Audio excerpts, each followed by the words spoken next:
mic. You. Ability.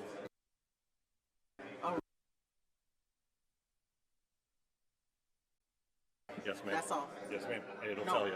that's speaking. Yes, ma'am. Yes, Yep. that's on.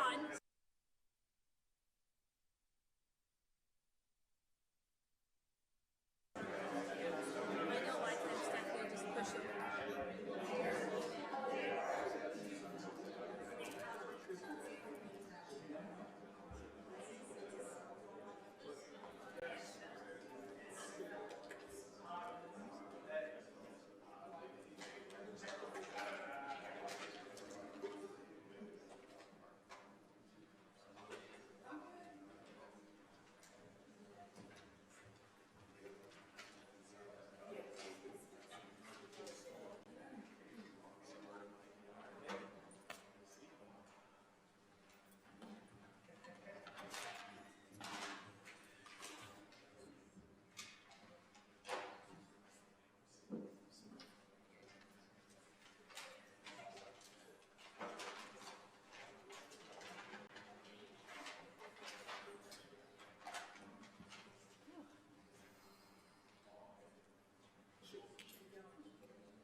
Same thing as my shoulders, arthritis, deterioration on my discs, and two of them need to be replaced. And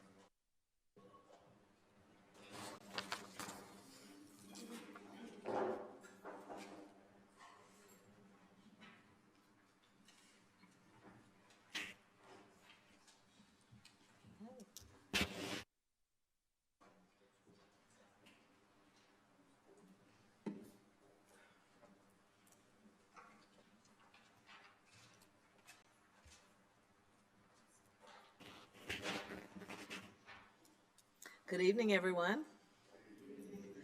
It is 6:03 p.m. on Tuesday, December 9th, 2025. I'd like to welcome everyone present in our historic City Council chambers. I'd also like to welcome everyone in our City Council, who's watching on cable channel 22 and the Peoria YouTube channel. Madam Clerk, council mics are open. Please call the roll. Mayor Ali, Present. Councilmember Allen, Present. Councilmember Carmona, Here. Councilmember Sear, here, Councilmember Gordon Young, Present. Councilmember Jackson, Here.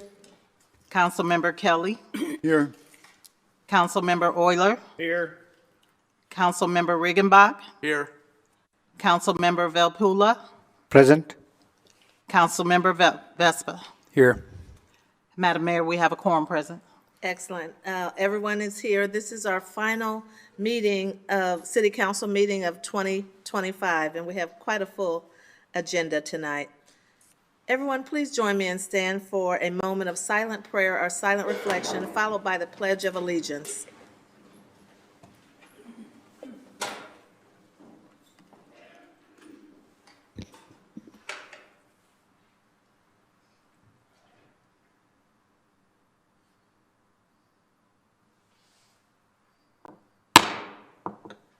Pledge allegiance to the flag of the United States of America and to the republic for which it stands, one nation, under God, indivisible, with liberty and justice for all.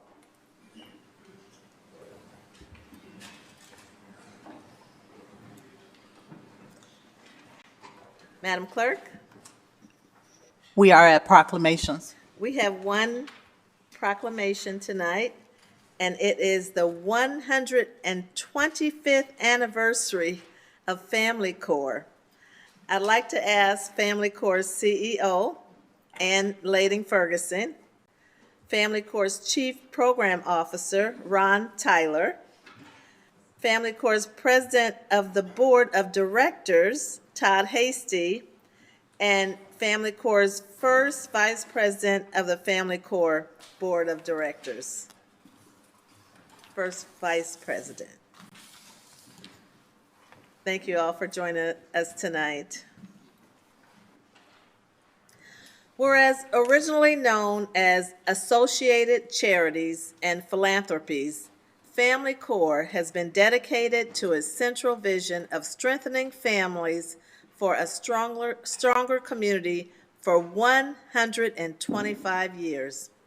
And whereas established as Associate Charities and Philanthropies in the Assembly Room of Peoria City Hall in 1900, the agency has operated as Family Corps since 2010.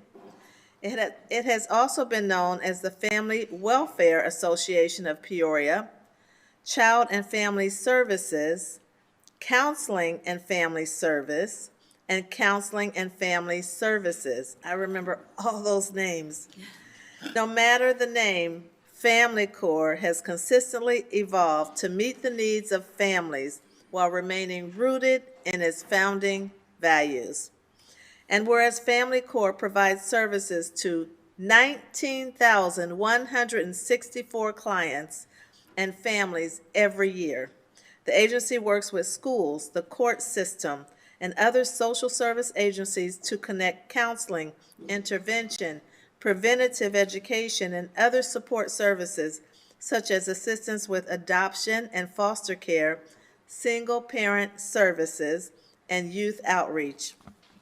Whereas Family Corps plans to continue its mission of instilling hope by creating the right balance of resources and care to foster and equip healthy, productive children and families. And whereas as the agency commemorates its 125th anniversary of service, the City of Peoria congratulates Family Corps on its continued efforts to promote safe environments for children and families. Now, therefore, I, Rita Ali, Mayor of the City of Peoria, Illinois, do hereby celebrate the 125th anniversary of Family Corps in Peoria, Illinois.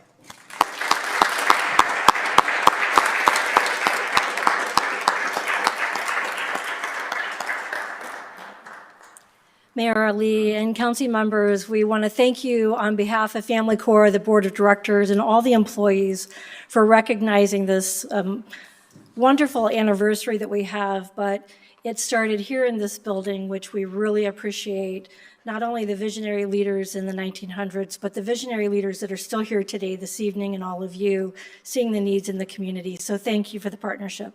You're welcome. Thank you for all that you do for our community.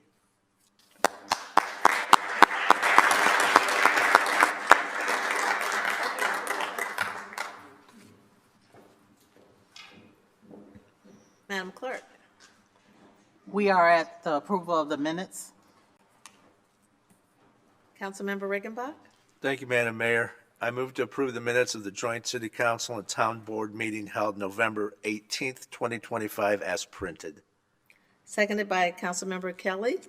Any questions, comments?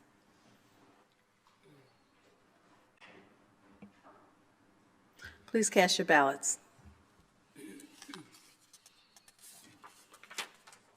Motion passes unanimously.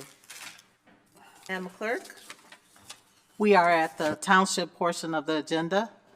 Item number 25-338, a request to approve the November 2025 actual expenditures and to approve the December 2025 anticipated expenditures for the town of the City of Peoria. Trustee Gordon Young. Thank you, Madam Mayor. I move to approve item 25-338. Seconded by Trustee Allen. Any questions or comments? Please cast your ballots. Motion passes unanimously. Madam Clerk. We are now at the consent agenda items. Item number 25339, a communication with the request to approve the 2026 Peoria City Council regular meeting schedule.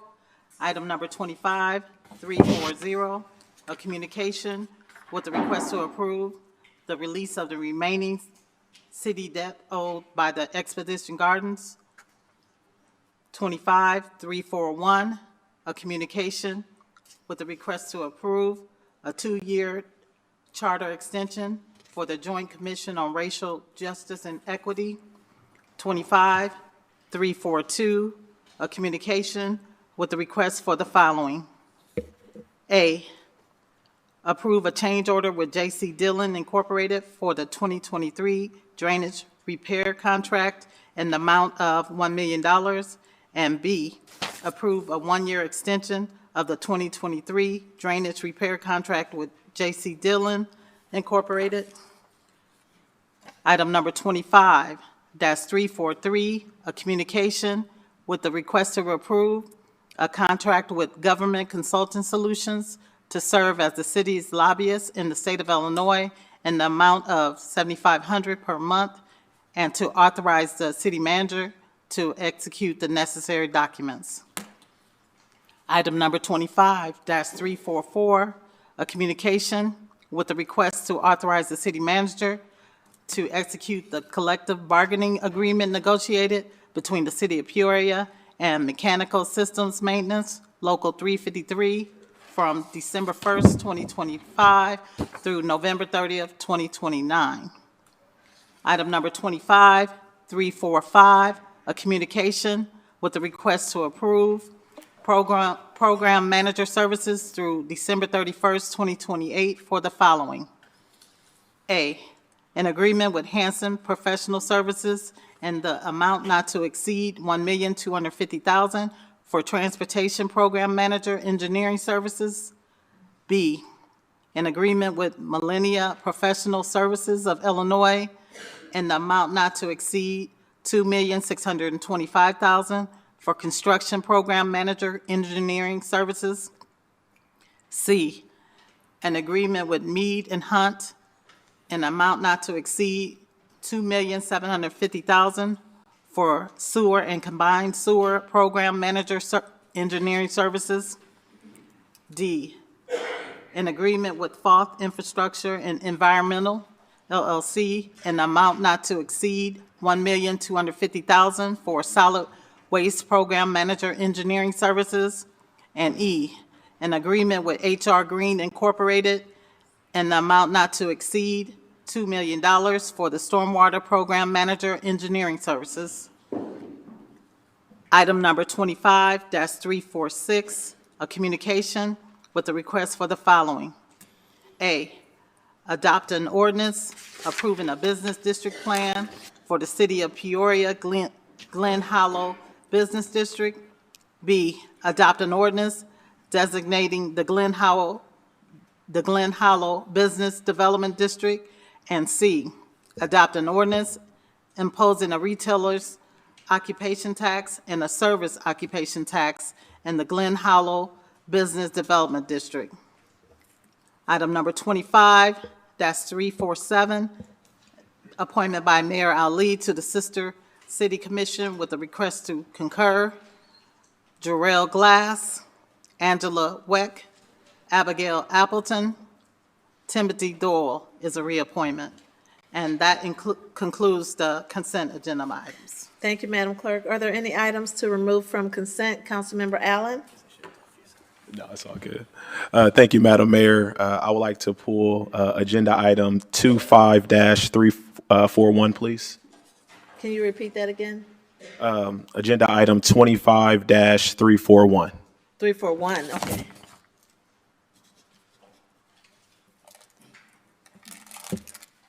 Councilman Seer? Thank you, Madam Mayor. Item number 25-340 and 25-343. Councilmember Carmona? Thank you, Madam Mayor. Item 25-346, please. 346? Yes. Okay. Councilman Euler. Thank you, Madam Chairwoman. 25-344. Thank you.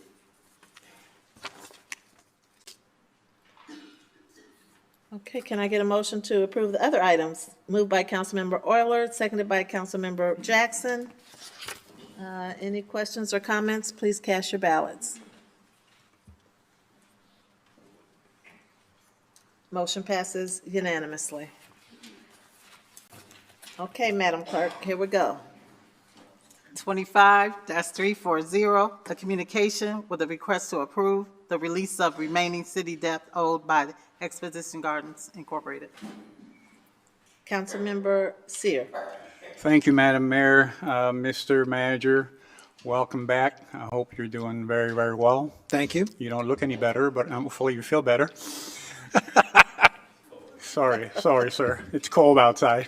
Okay, for the sake of accountability, I just can't, I know it doesn't mean anything, but this organization, this corporation owes the city of Peoria over $450,000.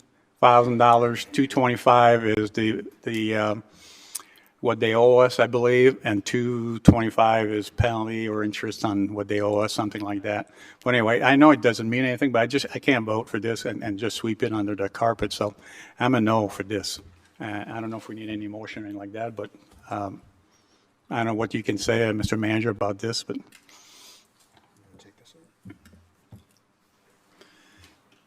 Council Thank you, Hayes? Madam Mayor.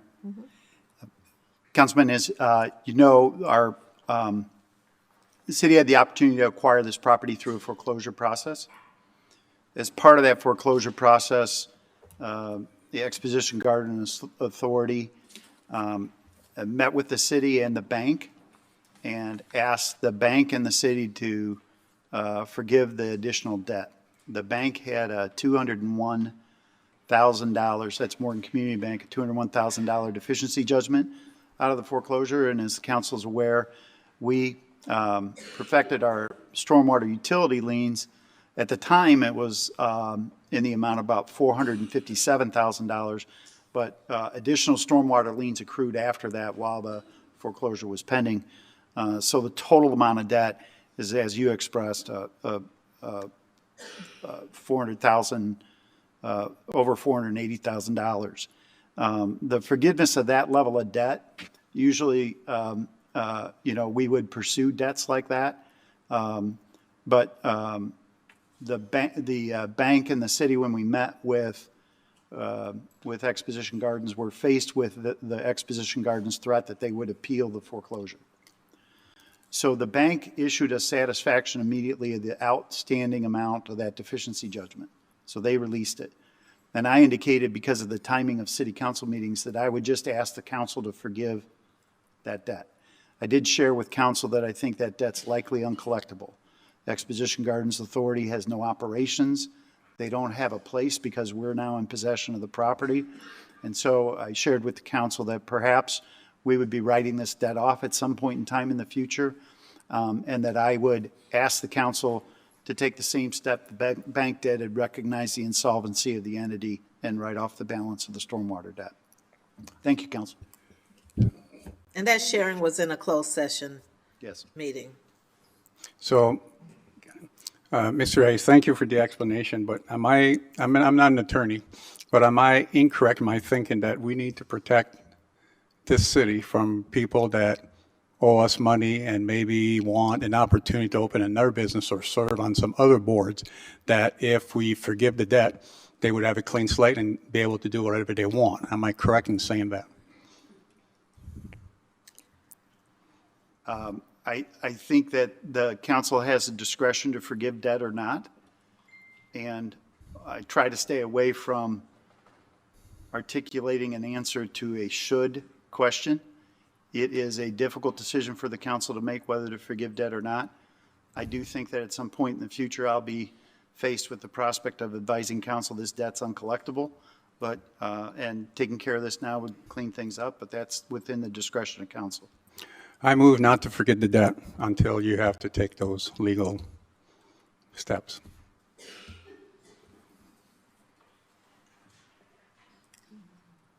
I made the motion. You made a motion? Yeah. Move not to forgive until Mr. Hayes has to take some more legal maneuvering. So you're moving to deny this motion? Correct. This, okay. Not to forgive. Is there a not to- second? Seconded by Councilmember Carmona. Discussion. Councilmember Euler?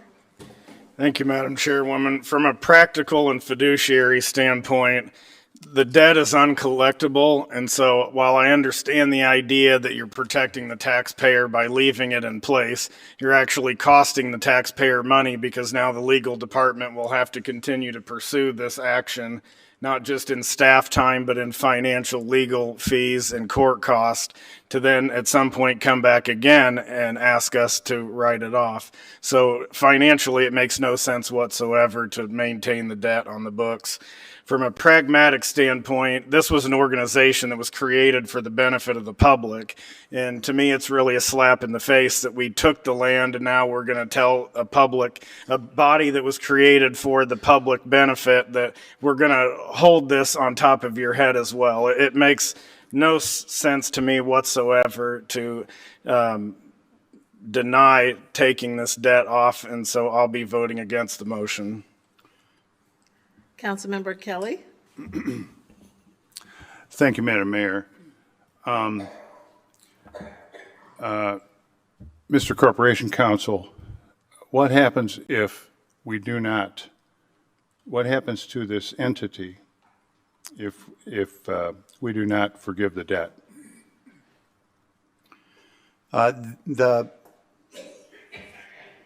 The stated purpose from the representatives was that they wanted to maintain and have the charter for the Heart of Illinois Fair, even though they have no practical plan to hold that fair. But they expressed that there was some concern that that charter would be in jeopardy if they had outstanding debts. Thank you. So if they came to us with a plan to reinstate the Heart of Illinois Fair, and they still had this debt hanging over their heads, at that point in time, this council could forgive that debt. Is that correct? The council would have discretion to forgive the debt in the future, yes. Okay, so I don't know what the rush is.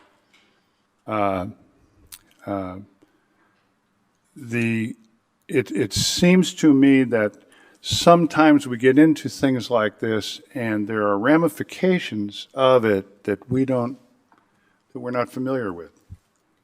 In the executive session, I spoke against this and I'm still against it. I think it is likely to make zero difference. But there's this outside chance that something weird might happen, and I don't want to be I don't want to have the city exposed to that.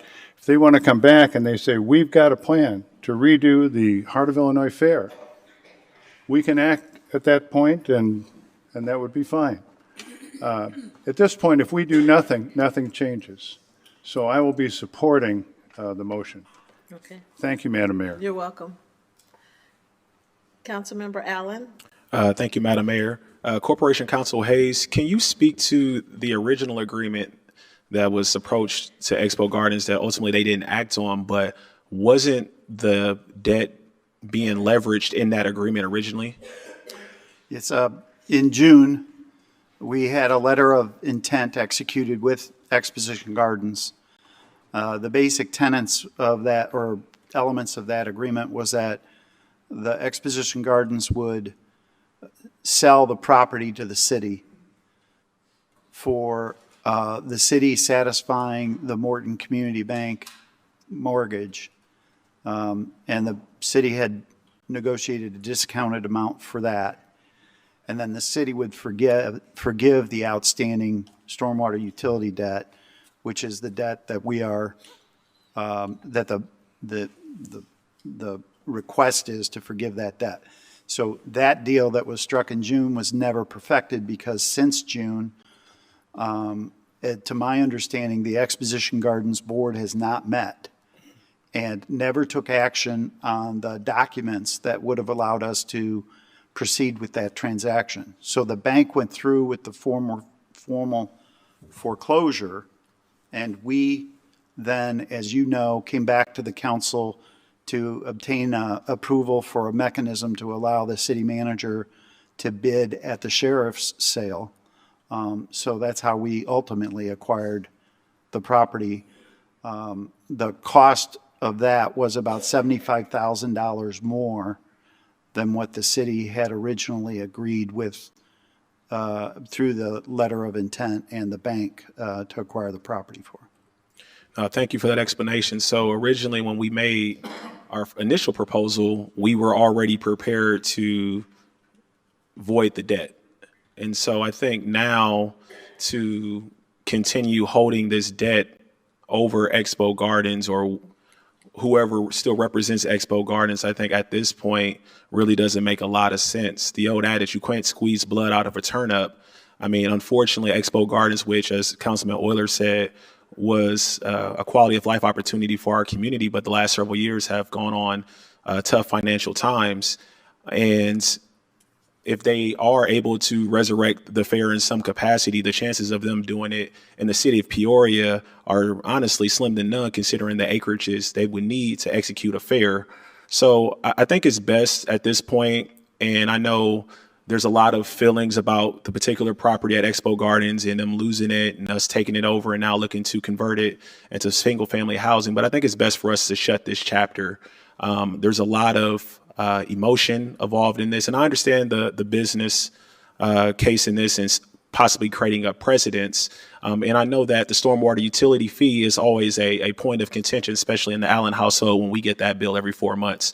But I think, though, that we need to close the chapter on this book so that way both parties can move on. Thank you, Madam Mayor. You're welcome. Councilmember Carmona? Thank you, Madam Mayor. For me, this is just a measure of accountability. If any of us had debt like this, nobody would let us write it off. I do disagree with what Councilman Euler said. I understand his reasoning behind it, but we didn't take this land from anybody. We were forced to acquire it because of what could happen if we let it fall into the fate of, the free market. So we've done a lot already, and I agree with this whole issue, but the city is being treated as a mechanism for bailout. And because I don't want this to continue, I think that we do need a measure of accountability, which is why I'm supporting the motion. Thank you, Madam Mayor. You're welcome. Councilmember Vespa? Thank you, Madam Mayor. Council Hayes, did we ever represent to Exposition Gardens that we would be forgiving this debt in exchange for them not appealing our purchase? I was very cautious in that moment and told Exposition Gardens' lawyer that I would merely present the opportunity to council to write it off. We did not make a binding agreement because I didn't have authority to bind the council to that outcome. So what I told Attorney Dans was I would present the motion, which is what I've done. And I've avoided trying to persuade towards an outcome other than to recognize that I did represent that we would present that opportunity to council. Thank you. Okay, I appreciate that explanation. So, I mean, our hands aren't tied here. We originally had an agreement to waive the debt. They did not hold up their end of the agreement. Unfortunately, we had to spend more money to acquire the land than originally thought. So, there are a lot of hard feelings around this horseshoe, I think for good reason. But on the other hand, this is a nonprofit that has a lot of goodwill throughout the community and has built up a lot of goodwill throughout the community throughout the decades. And I do not believe that they have the money to pay this debt. I believe they are a turnip. Holding on to this debt, it's uncollectible. But I mean, I understand what Councilman Euler was saying. We shouldn't spend any time trying to collect it, not even a postcard, I think. But I mean, we don't have to. I mean, we can just keep it on the books. We don't have to take them to court and try to squeeze blood out of a turnip here.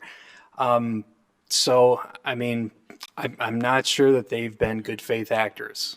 But on the other hand, I don't want to squeeze or impede this organization from doing good, maybe setting up a fair somewhere else, even if it wouldn't be in the city of Peoria.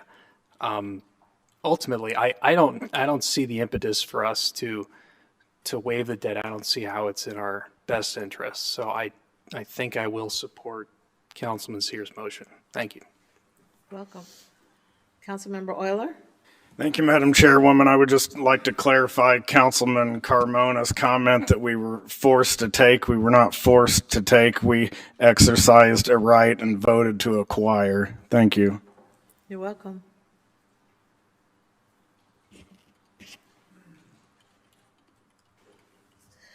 The motion is to deny release of the remaining city debt owed by Exposition Gardens.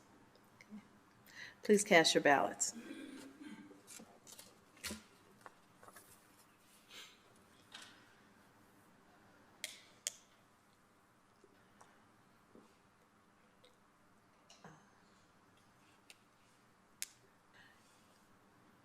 Did I count wrong?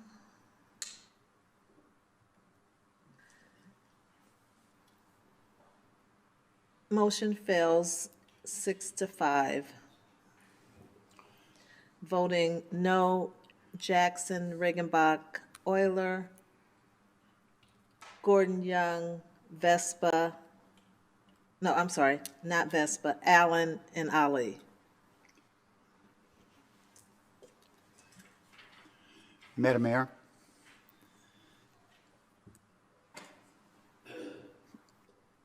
Thank you, Your Honor.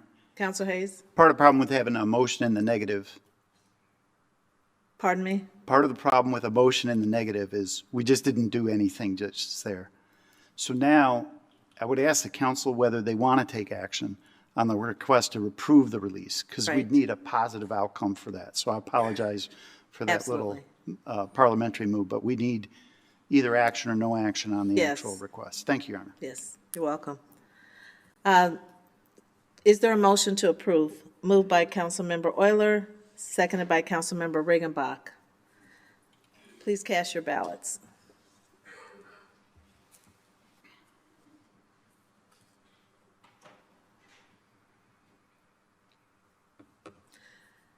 Motion passes with 5 no votes. Valpula, Kelly, Sear, Carmona, and Vespa. Thank you. Madam Clerk? Item number 25-341, a communication with a request to approve a 2-year charter extension for the Joint Commission on Racial Justice and Equity. Councilmember Allen? Thank you, Madam Mayor. I pulled this particular item due to my employment with Peoria County government as the Chief Diversity, Equity, and Inclusion Officer. I serve as council liaison to the commission, and I have for several years, but because of the intergovernmental agreement between the two bodies, I will be recusing myself from this vote. Thank you, Madam Mayor. Understood. Councilmember Kelly? Thank you, Madam Mayor. I view this as an extension of something that we don't have much information on. I'm willing to go ahead and vote for the extension. But I would, we've gotten a couple shiny reports, but nothing really has happened.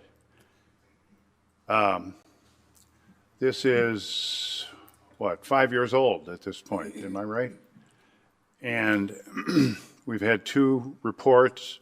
Both of them said that we had a racist government here, which I took issue with. I'll do this, but I would like to see what this giant commission has accomplished. There's an annual report every year, Councilman. Well, I am in possession of those. I don't see much that's happened except a lot of nice, yeah, I'm sorry. They haven't been very satisfactory to me. So I will move to approve. Is there a second? Seconded by Councilmember Valpula. Continued discussion, Councilmember Seer. Thank you, Madam Mayor. I feel a little similar to Mr. Kelly, but more importantly for me, I want a question for Mr. Manager.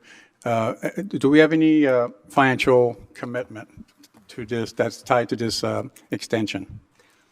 We've had the financial commitment of helping to prepare the report, supporting the efforts of some of the training of the commissioners, working with the county on that. We've tended to kind of share those expenses over the years. It hasn't been a significant dollar amount that we've had. It's been probably under $10,000 each year. So we don't have a line item for this commitment as part of the general fund? Yep. Unfortunately for me, there's a motion on the floor already, but I'd love to defer this item until they give us, I would want to see a presentation of what they want to accomplish the next 2 years, if possible. Just We've work. had them here. I'm sorry? You know, we've had them here not long ago. I understand, but it'd be nice to, like you said, there's an annual report, and we should see them at least once a year. I'd love to see them before we do this. That's all I'm saying. But again, there's a motion on the floor, so, but that's just my opinion. Okay.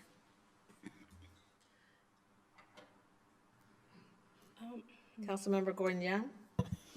Thank you, Madam Mayor. Just a question. I'm not sure who can answer the question, but because I've had the pleasure of attending these meetings in the past and just learning some of the processes and the relevance of it.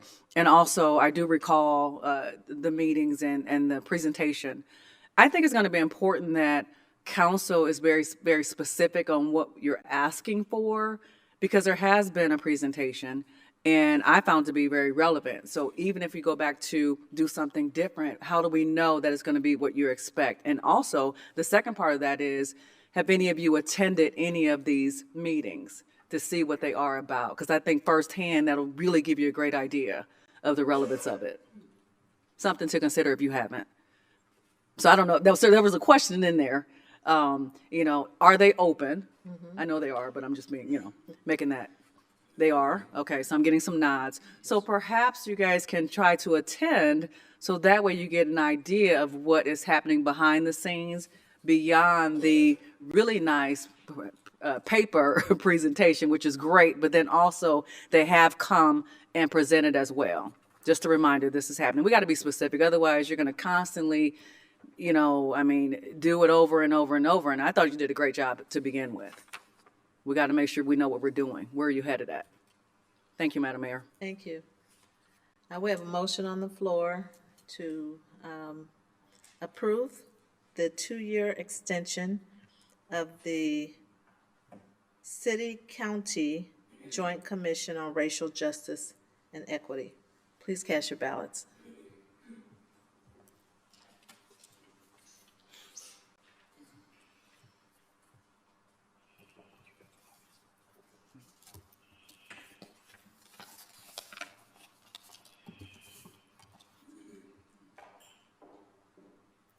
Motion passes with 1 abstention, Allen, and 1 nay, Carmona.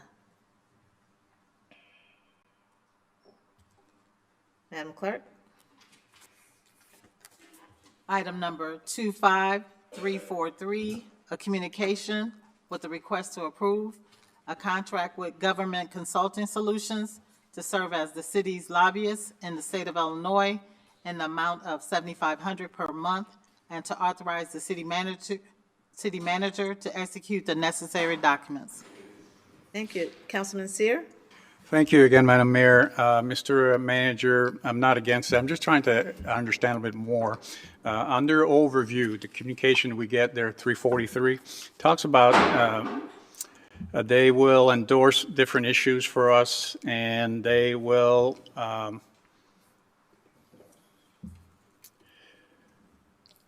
Okay, we'll work, it says right here, we'll work closely with the mayor and the member of the city council. Well, personally, I've been here 8 years to see, nobody ever called me, or I've never had any conversation with any of our lobbyists. So, and I'm not against that, but I'm just trying to understand, we have 4 state representatives in our area, and to me, their job is to represent us. So explain to me, why do we need to invest another, what is that, $80,000-$90,000 for lobbyists when we have 4 representatives in this area? Well, I think if you were to talk to our legislative delegation, they'd tell you that it's very important that we have representation in Springfield.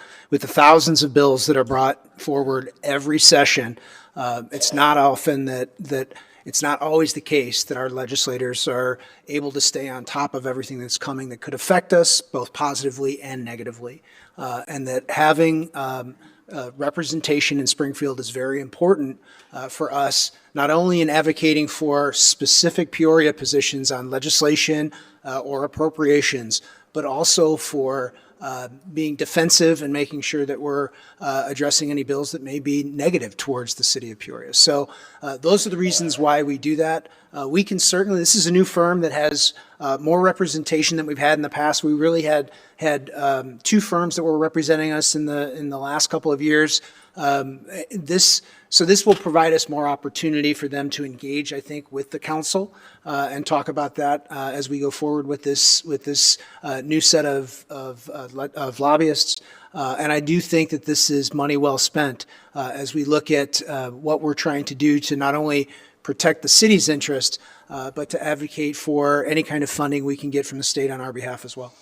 So how many lobbyists have we had working for us the last 8 years? Oh, over the last 8 years, we had 1 lobbyist that was working for us up until Mayor Ali was sworn in, and then we had 2 lobbyists that were working for us in this last session. This firm, GCS, has 4 lobbyists. The mayor and I were on a call with them today, and the 4 of their lobbyists were on the call with us. So as we kind of walk through the legislative program, which we'll talk about here in a little bit. So, I think that Peoria County's had a number. They've had 3 lobbyists over the years that that have represented Peoria County. It is not uncommon for municipalities of our size to have representation in Springfield. And again, this money comes from general fund? That's correct. Move to approve, Madam Mayor. Is there a second? Seconded by Councilman Euler. I also want to thank Councilman Riggenbach for participating in the interview process. And it wasn't just he and I and the city manager. We had input from our representatives to Councilman Sear. They weighed in, and this firm really comes highly recommended. And I'm very impressed with what my expectation is, what we're going to get out of our new lobbyists. Councilmember Riggenbach, did you want to comment at all? Yes, thank you, Madam Mayor. I would say the city manager did a really nice job of summarizing the importance of this. And as you look at our state representative delegation right now, Leader Booth is the only one that is solely in the city of Peoria. Senator Kaler's district stretches all the way to Bloomington now. So while he's a born and bred Peoria boy, well, not born perhaps, but he's definitely a Peoria boy at heart, he does have multiple constituencies that are pulling him in different directions. So I think this really helps us stay alert and have people looking out for our interests regardless of what's going on. And as the mayor, you stated, they came in full force and were very impressive. So I'll be looking forward to having everybody meet them at our January workshop. So I'm definitely supporting this as well. Thank you. Thank you. Councilmember Euler? Thank you, Madam Chairwoman. I definitely see the need for a lobbyist, but I want to echo Councilman Sear's points that if this were the same company on the agenda, I would definitely be voting no. I think we got a big 0 for them during their time of service, and I would question if they even knew where the city of Peoria was, because our lobbyist prior to them was here on a regular basis and interacted with the council, and I didn't see one single communication from the last firm during the last term. So I want to make sure that expectation gets set up front. Thank you. Thank you. Okay, no more comments. Please cast your ballots. Motion passes unanimously. Madam Clerk? Item number 25-344, a communication with a request to authorize the city manager to execute the collective bargaining agreement negotiated between the City of Peoria and Mechanical Systems Maintenance, Local 353, from December 1st, 2025 through November 30th, 2029. Councilmember Euler? Thank you, Madam Chairwoman. Mr. Manager, can you outline the changes in residency from the last contract to this one? Let me see if I can get our HR director, our assistant city manager, and possibly outline those changes. I know the numbers, not the residency, so I'll wait for Ed. Because I didn't think we made any major changes, so. I think it's just 25, isn't it? So I wasn't in this negotiation, but I'm familiar with it in general. The residency requirement went from 20 miles to 25 miles on this contract. Thank you. Just want to clarify the fact that I'll be voting no on this item. I think that the employees who collect a paycheck from us should also be living, contributing members of our community and paying into our financial system that pays their paychecks. And so I do not believe in allowing residency to go outside the city. Thank you. You're welcome. Is there a motion to approve this item? Moved by Councilmember Jackson, seconded by Councilmember Regenbach. Any other discussion? Councilmember Carmona? Thank you, Madam Mayor. I think that Councilman Euler brings up a very good point. It's really frustrating when we do pay employees that don't live in our area, but they could take advantage of certain services that we have and stuff like that here if anything happens to them here. And I just do think it is, I think it's important for somebody to live here if they're going to be receiving a paycheck from the city. So I will not be supporting this motion. Okay. Thank you. Please cast your ballots.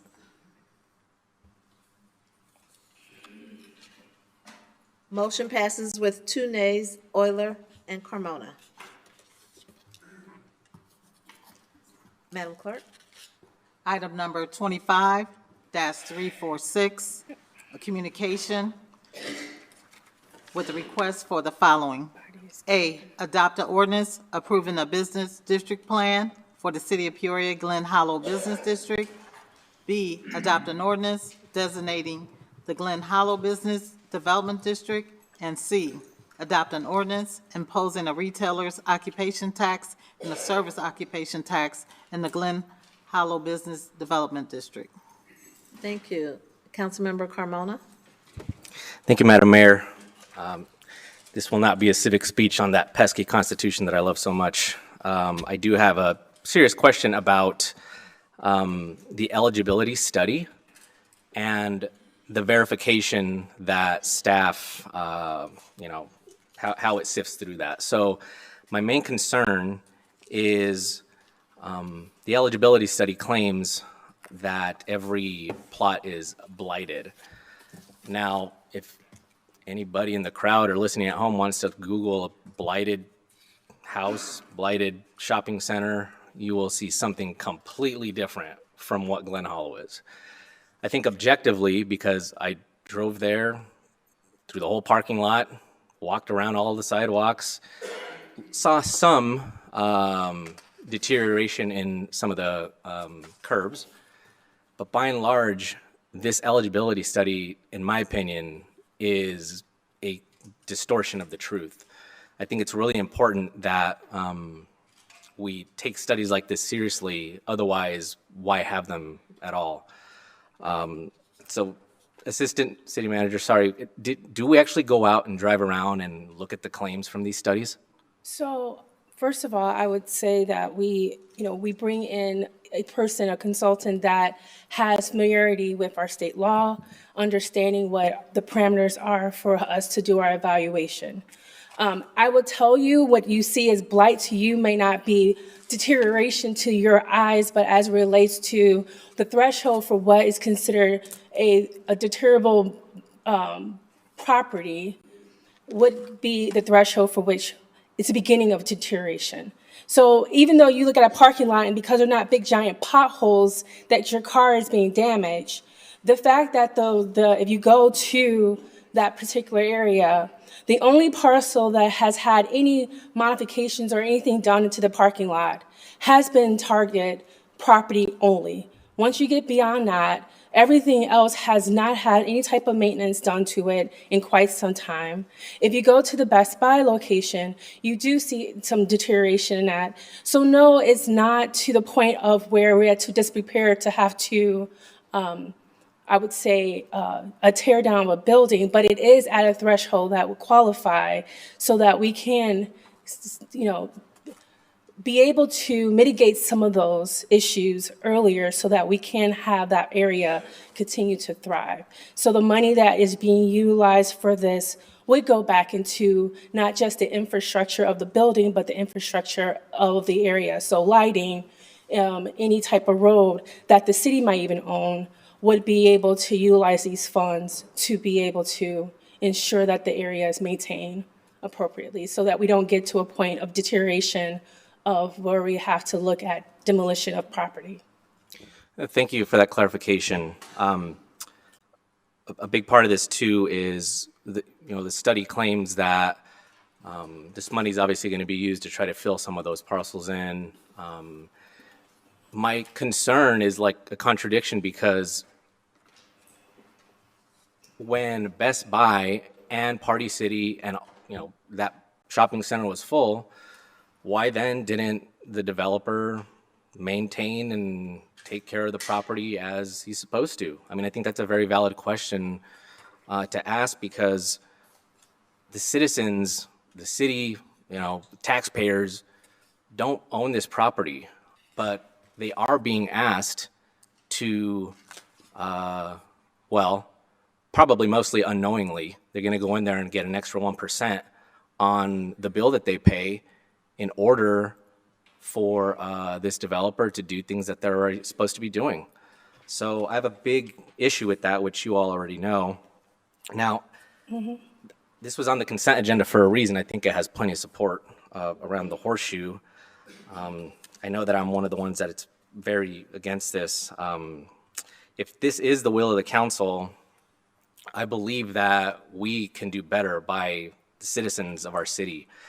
I think that we need some sort of policy, some due diligence to identify properties that are actually in need by looking at vacancies, what I would just say actual blight, new investments, something that requires accountability and safeguards our citizens from bailouts and routine expenses that are supposed to be now paid by them. Also a policy that treats local entrepreneurs and national chains fairly, so we're not just benefiting big box stores. I think we've already set a bad precedent with this conversation and this potential business development district, because already later on we're going to be voting on a developer who has another shopping center that I would say is one of the healthiest in town, asking to increase their 0.75% to a full 1% and extend the life of the special service area. I think that's kind of a sign that people will be knocking on the doors of City Hall, every single developer, to make sure that they also get their 1% from citizens, which turns into a city that is built on a bunch of crazy taxes, which nobody likes. Because I'm very concerned about transparency and making sure that we pick the right properties to actually have the authority to tax people more with our permission, I'd like to make a motion to defer this item until we can come up with a policy, an objective policy, to establish clear standards and criteria for BDD and SSA approvals. We've got, thank you, Councilman Carmona. Councilmember Allen? My comments were to the original motion, so I'll let us vote on this and we'll come back. Did you just move? Okay, second, you want a second? Okay. Continued discussion, Councilmember Kelly?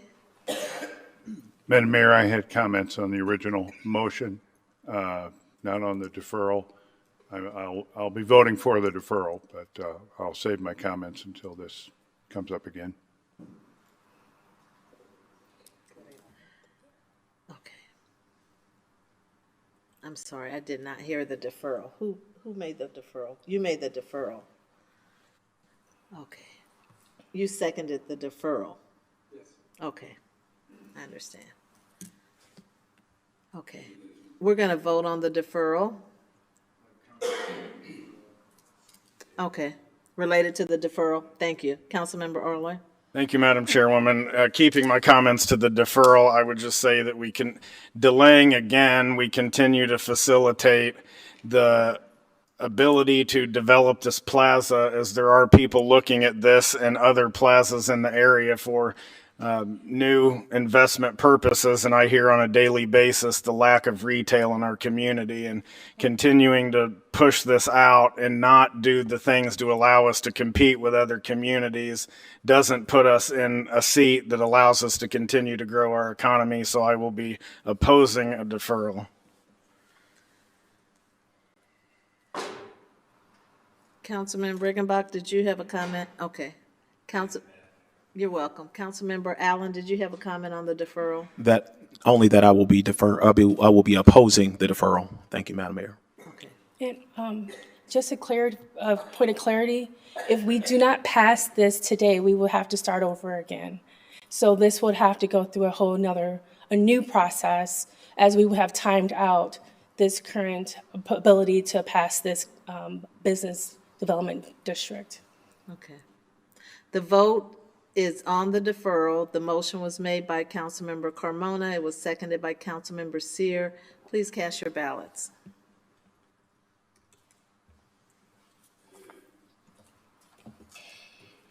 The motion fails with no votes by Velpula, Jackson, Riggenbach, Euler, Gordon Young, Vespa, Allen, and Ali. Can I get a motion to approve? Moved by Councilmember Allen, seconded by Councilmember Gordon Young. Any continued discussion? Excuse me, Madam Mayor, we'll need 3 separate votes for each item. Okay, we're on item A, moved by Councilmember Allen, seconded by Councilmember Gordon Young. Please cast your ballots. Madam Mayor, do we have discussion on the motion, please? I did ask for a discussion. I didn't see your light. Did you have your light on? Well, it's reading here. Councilmember Kelly? Thank you, Madam Mayor. I have good friends in the ownership of this shopping center. Nevertheless, we seem to be on a trend that says to me, this is going to keep going and going and going. If we approve this, it's another signal to shopping center owners to let their properties deteriorate. That way, they can get the taxpayers to take care of their properties. This incentive, we all operate on incentives, and this incentive will be met by other shopping center operators. I wonder today how many shopping centers qualify for this, or whether we could get a consultant to say that they qualify. I'll bet there are all kinds of them in the city. I don't believe that our taxpayers should be responsible for the maintenance of shopping centers. I'm sorry. I'm as pro-business as anybody, but that doesn't mean emptying the, or dinging the taxpayer because I like this outfit. If we like this outfit that much, let's vote to take the money out of our general fund and fix their potholes and whatever. I don't think we'd go for that. But we go for dinging the taxpayer for this. And if we approve this, we're going to approve the next one, and the next one, and the next one. We have coming up a really well taken care of shopping area that's using this system, and they want to renew it. I mean, forever? I think we're going down a trail here that we should not be going down. We are not representing our taxpayers. Our business and corporate interests do not vote for us. Our citizens vote for us, many of whom are business owners, etc. We're getting ourselves into a place that we're going to find difficult to get out of. So even though, as I say, I have friends at this shopping center, I can't agree to this. We need to develop different incentives than taxpayers paying for this stuff. Thank you, Madam Mayor. Councilmember Riggenbach? Thank you, Madam Mayor. I was very apprehensive on BDAs and SSAs for retail development when this came up a number of years ago. And I made many of the same arguments that I'm hearing tonight, that while it's opening the floodgates, everybody's going to be doing it. Well, you know what? I think this is the third one in the 15 years that I've been around this horseshoe that has actually come forward. This isn't something that we are instructing them to do because their property faces X, Y, and Z. This is something that the business owner, the property owner, the people who are taking care of the business on a day-to-day basis know what the business needs. The reason, I could argue the reason Westlake is one of the finest shopping centers in Peoria is because they've availed themselves of this very tool. And that helps them stay a step ahead of the competition. And we all know, I had somebody in the break room of my office today ask me about retail in Peoria. We all know how struggling the retail environment is across the country, and we are just a microcosm of that. So for us to tell the business owner that us 11 people around this horseshoe know what their business needs better than they do, I think that's kind of insulting. And I really think that if they have a product that they are comfortable raising their sales tax on themselves, we should say, go for it and make us all proud. And I think we've seen that already in the areas that have incorporated this. And I certainly am not a retail guru. I don't even like to shop half the time. But I'm not going to be the one who tell them this isn't the way to help your business. And the state has a very prescribed process, as the assistant city manager pointed out, on how these are put into place.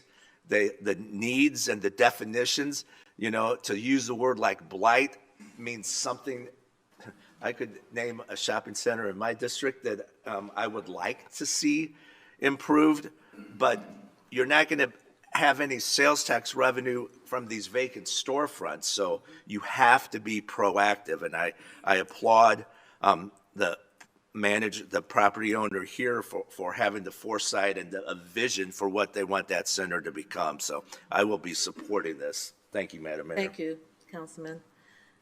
Councilman Allen? Thank you, Madam Mayor. Again, I appreciate the conversation. Me and Councilman Carmona had a conversation earlier today, and we agree to disagree on this matter. Assistant City Manager Richardson, can you talk a little bit about when your economic development team is on the recruitment trail trying to field offers and interest from retailers? You know, what are the conversations that they are telling you when it comes to selecting a site within the city of Peoria? Let's say if we are trying to fill the old Best Buy or trying to fill the old Dunham Sports, for example. Sure.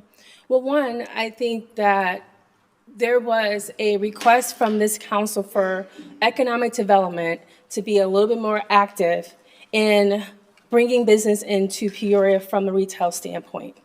That was a conversation we had last budget cycle. And so I took that either to our staff and I said to them, we need to look at all our traditional financial tools and where do we need to really be focused on. And that's why you're seeing a number of these instruments coming in front of you at the end of this year.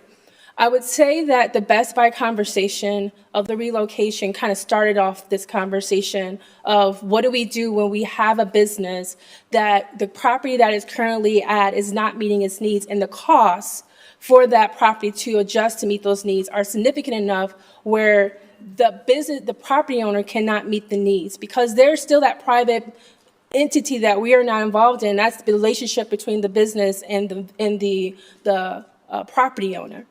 And what the disadvantage that I kept hearing from is that we don't have any tools to avail us to help support us in reducing those costs. So if I take Best Buy, that if you go into that building, unless you have a big box need of a store that size, you're going to have to rezone that property so you can have multiple uses for it. That is a very significant cost, more than what that property currently is valued at. So then you have a building that's left empty until you have a property, a business entity that's willing to take on that cost. And so you start looking at locations throughout the city. The reason why this was a prime location and why we're very particular, I do not sit in front of you today, Council, without having done my due diligence and saying, what is it that this particular area need? And with Best Buy leaving, we have a very large parcel that is vacant. The property owners coming to us trying to think of ideas and solutions to how they can bring different types of business into that space. We worked and connected with them with other businesses that are interested in locating in Peoria, and the problem comes down to cost. Now,